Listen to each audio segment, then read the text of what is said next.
Hello YouTubers. Last video about Latin America. This is going to be the last 5 terms. We're flying through these things this time. This is going to talk more about the political and social organization which was taking place in Latin America during this age of exploration and encounter and conquest and destruction of native populations. So the first couple of words or terms are Treaty of Tordesillas and the Viceroyalties and the Viceroys. So these are administrators in the New World. And then the last 3 more have to do with the social organization, and that's the Society of Castas or Sociedad de Castas. Mi español es muy malo, lo siento.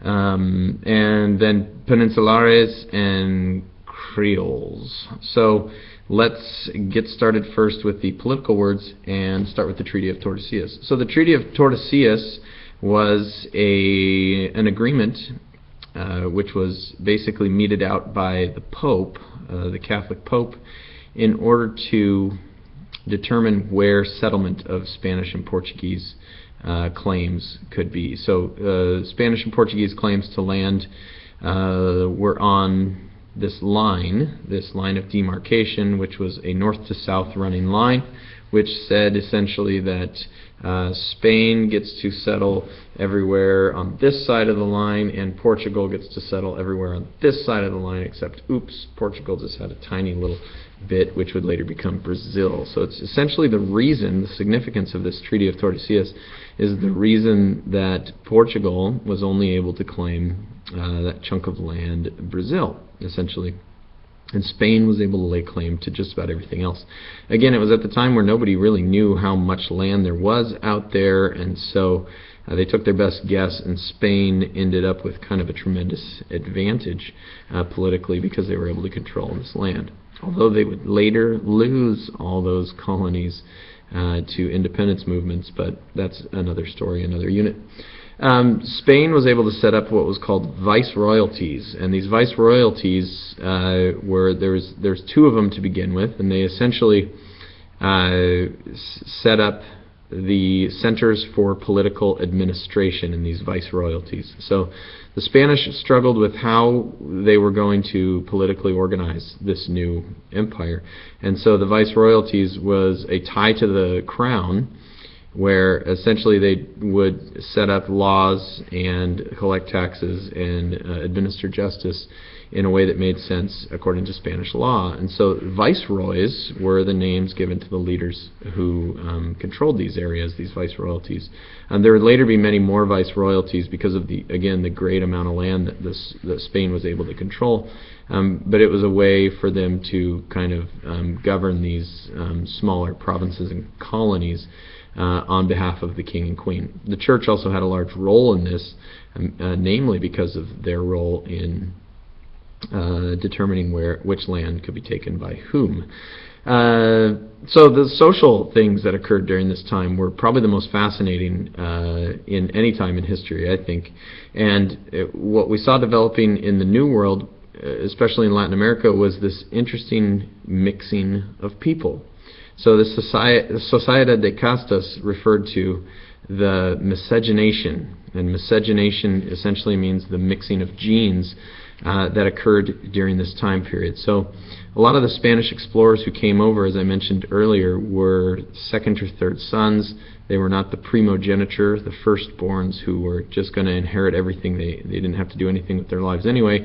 And so these guys came over to the New World to kind of make a name for themselves, and there wasn't a whole lot of Spanish females in the New World. And so these explorers and settlers decided to basically have relationships with the locals, the local natives. And so this was fairly common and resulted in children who were of mixed race. And so the Sociedad de Castas referred to these mixed race families and these mixed race communities. And kind of Spain was struggling, and the settlers were struggling with how to place people on this kind of social hierarchy of who means more. In Spain, it was really based on who you were born to, what family you came from, and your station in life. in the New World, things were mainly based on racial origin or land of birth. It got to the point essentially where, so essentially it was a pyramid of who was on top and who was at bottom. The Spanish, kind of the Spanish people who were born in Spain on the peninsula were known as the Peninsulares. So there's your definition for Peninsulares.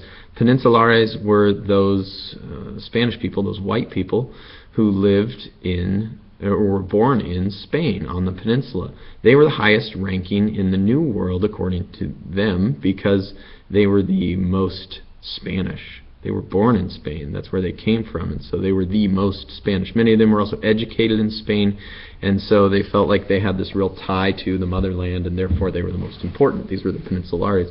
As opposed to the Creoles. Creoles were also Spanish people. They were white Europeans, but they were born to Spanish people who lived in the New World. So they were born in the New World. Therefore, they automatically had this kind of connection. Instead of to Spain way over here, they had a connection to the New World over here. That's where they were born. So they were probably more used to, and Creole is kind of that interesting word which means a mix, kind of a transition between two cultures. And so they had exposure to the native cultures, oftentimes to the African culture which developed in the New World after the movement of Africans into the Latin American region.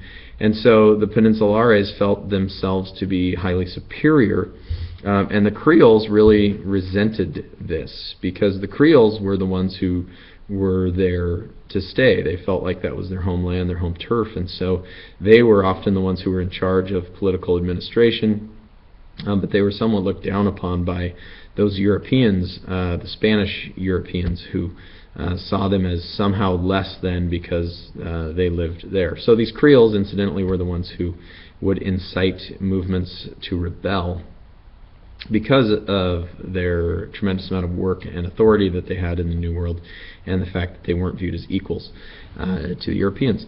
So there you go. A new system, social system was set up, and in a lot of ways this ties to the political systems that were set up because they were trying to figure out how to rule most effectively in these new areas.